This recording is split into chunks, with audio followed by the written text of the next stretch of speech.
Ešte máte niekoľko minút na to, aby ste vyjadrili svoj názor na číslach 08 90 211 211, respektíve 212. Ak zatelefonujete, môžete vyhrať dres svojho obľúbeného extraligistu. Zatiaľ čo tu sa Garib Salih pustil do Romana Stantiena, respektíve naopak, alebo vzájomne.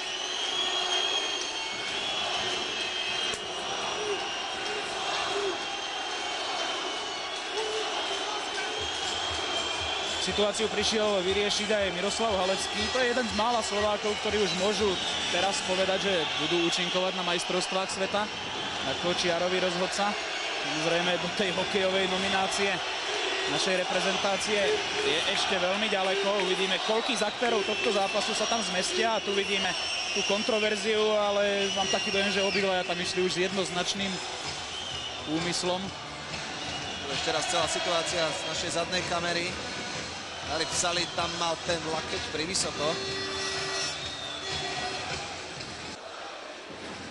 Mladší brat Gariba Salihho, Samir, si to skúsil aj v zámorí. Možno mu poradil nejaké bitkárske chvaty, ale...